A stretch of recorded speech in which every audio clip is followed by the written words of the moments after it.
वागतो त्या वागण्याचं प्रतिबिंब समोरच्या व्यक्तीवर आणि समोरच्या विद्यार्थ्यावर पडत असतं.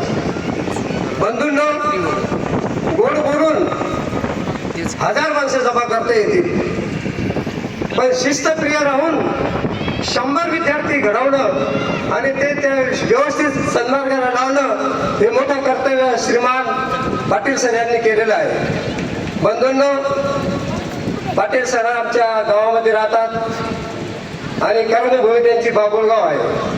मला आठवतं मी 1975ला या वर्गामध्ये मी 8वी पास झालेलो आहे आणि फक्त 8वी पास होऊनच माझं शिक्षण संपलेलं आहे. मला सुद्धा अशी अपेक्षा होती की आपण काहीतरी पुढं घडावं, पण त्या काळामध्ये आमच्या वाट्याला असे पालक नव्हते आणि परिस्थिती नव्हती. पण असो, विद्यार्थ्यांना तुमच्यासाठी तुमचे पालक हजारो रुपये खर्च करतात आणि असे पाटील सरांसारखे सर आपल्याला मार्गदर्शन करतात. असे अनेक सर आहे, त्यांचं आपण मार्गदर्शन घेऊन आपल्या जीवनामध्ये उत्कर्ष करावा, उत्कर्ष करावा. नाहीतर बंधूंनो, पुढील भविष्य काळामध्ये अशी परिस्थिती निर्माण होणार आहे की सर्व सध्याचे राज्यकर्ते आणि आताचे प्रशासकीय अधिकारी यांनी जर व्यवस्थित नियोजन केलं नाही, व्यवस्थित लक्ष केलं नाही, तर आताच एक पार्टी निर्माण झाली, अशा अनेक पार्ट्या निर्माण होतील.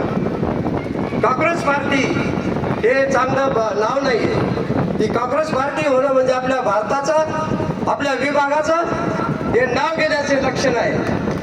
बंधूंनो, मी एक छोटा माणूस आहे, मी मोठा काही पुढारी नाही किंवा काही नाही, पण माझी मनातली व्यथा बोलण्याचा प्रयत्न करतो आणि ते मला जाधव पाटील सरांच्या माध्यमातून मिळालं हे माझं भाग्य समजतो. पाटील सरांना मी स्वतः दुकानावर बसतो, जेव्हा बघतो पाटील सर रात्री 9 वाजता घरी जायचे, सकाळी 7 वाजता यायचे. मी पाटील सरांना म्हणायचो, पाटील सर या माझ्याकडे दुकानात या, आपण चहा घेऊ, बसू. पाटील सर कधीच आले नाही. पाटील सरांचा एक जीवन गौरव हा खरं म्हणजे तुम्ही केलात, तुम्ही विद्यार्थ्यांनी मार्गाने केला, ते खरोखर तुमचं पहिलं अभिनंदन करतो मी. कारण अशा शिक्षकांच्या कौतुकाची थाप पाठीवर जर आपण टाकली तर अशा शिक्षकांना आणखी उत्स्फूर्तपणे इतर विद्यार्थी घडवतात आणि ते विद्यार्थी घडवण्याचं काम आमचे गारजचे माझे मित्र, माझे गुरुबंधू सर, सर्व सर, आम्ही एकाच शाळेमध्ये होतो, आम्ही एकत्र होतो. त्यांनी सुद्धा आमच्या गावाचं नाव कमवलं. गावाच्या नावाच्या माध्यमातून त्यांनी बाबुळगावचे विद्यार्थी घडवले आणि त्यांचं सुद्धा एक शिस्तप्रिय जीवन जगणं होतं. आजही तसेच जगतात. पाटील सरांचं वर्णन करण्यासारखं खूप आहे. पाटील सरांना मी खूप जवळून बघितलं आहे. फक्त तुम्ही पाटील सरांचे गुण गौरव करून थांबू नका.